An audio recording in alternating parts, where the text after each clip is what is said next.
Hello everyone and welcome to another video from Choppy Claude. So this is part 2 of 3 of me preparing the garden for winter. Here I'm just washing the roots in the bulb of a canna before I get it dry stored.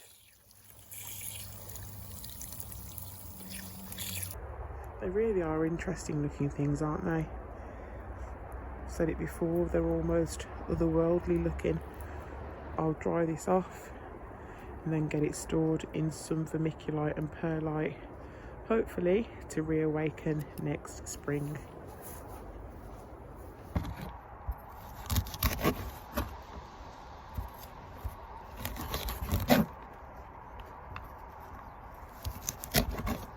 Won't be needing the roots on these.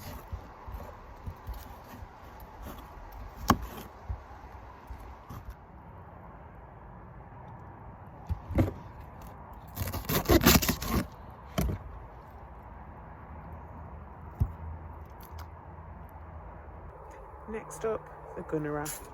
I'm going to get these leaves off and get that crown covered.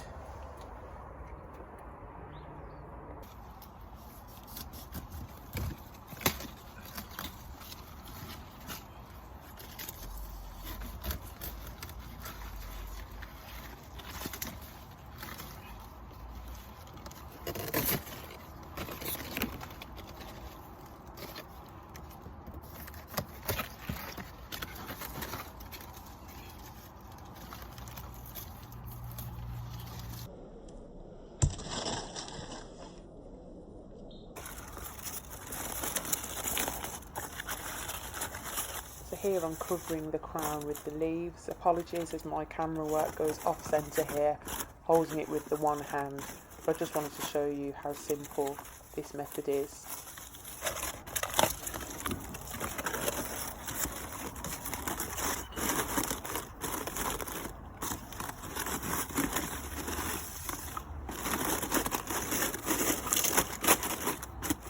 We have colocasia and cannas here, all of which I'm going to keep in the ground this year. So this lot is about to get the chop.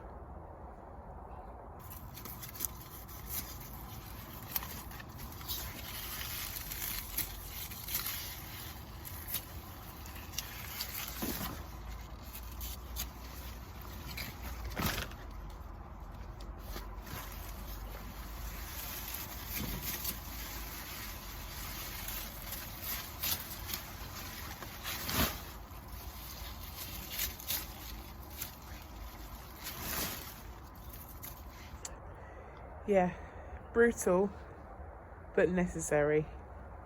I'll get this lot in the compost heap.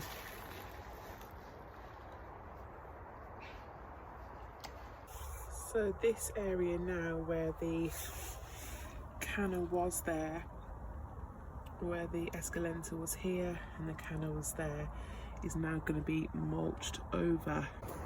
Right, so here is my mulch on top of this cardboard. It's newish compost, it's been used this year in containers. I'm going to be spreading a thick layer of that on top of my cannas and colocasia escalenta.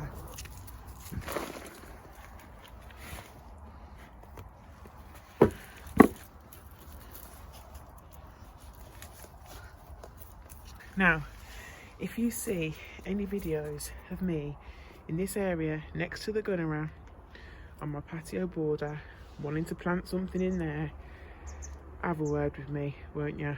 Say something in the comments. Remind me, Claude, you have plants there already. Don't let me put anything else in. Although, right then, now that that mulching is done, my colocasia escalenta is in the middle there.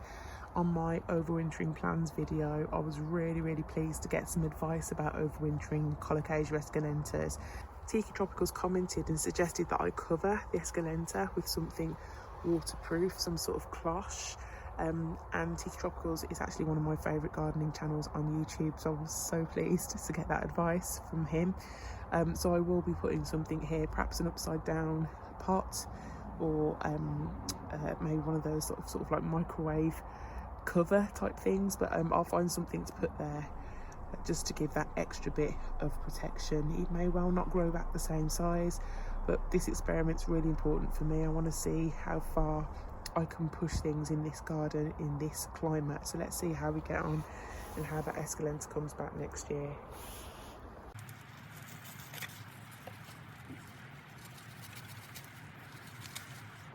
Look at the girth on these. They're pretty thick. And it was only one plant that I put in there, but it's spread around the container. The leaves are gorgeous, aren't they?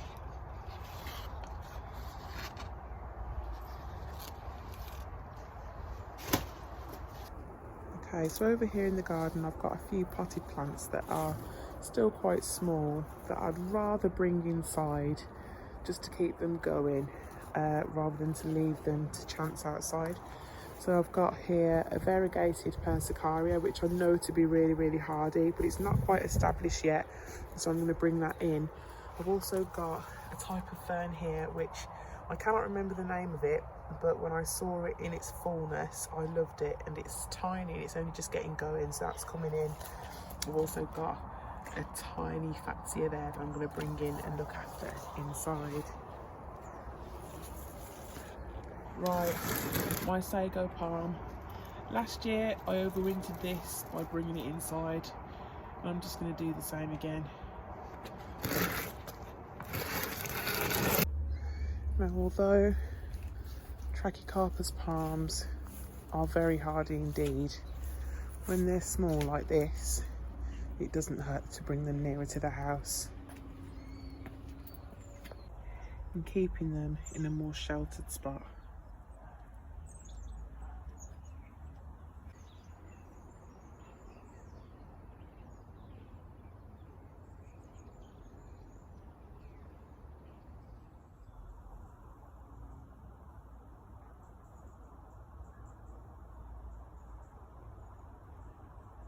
I've topped all this up purely for aesthetics, to be honest. Isn't it a beautiful colour?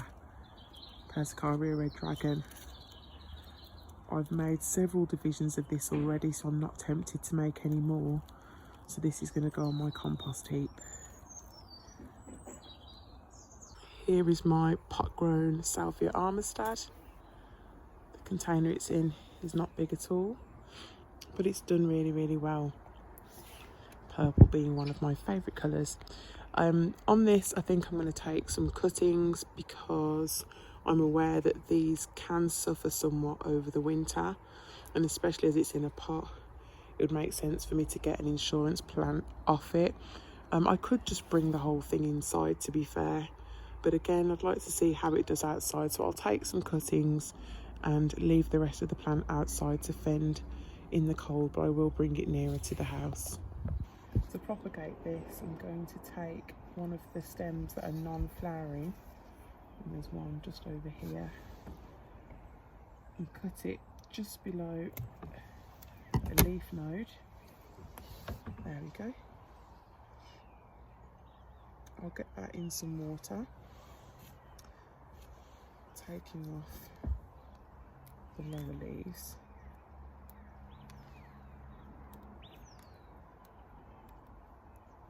We'll see how that gets on.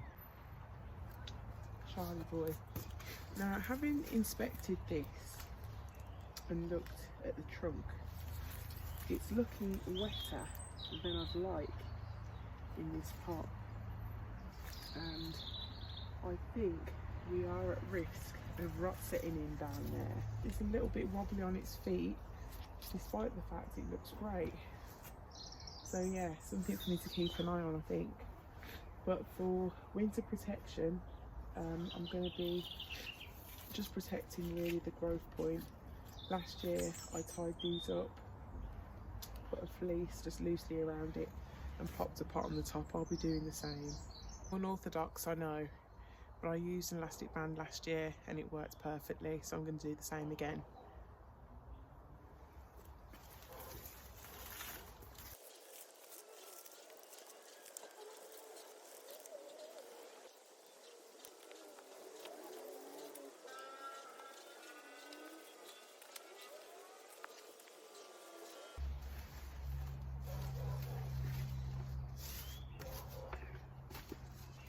that's it for this one. Join me for part 3, where I'll be putting my Ensete Morellii to bed and saying good night to the Musa Basjou.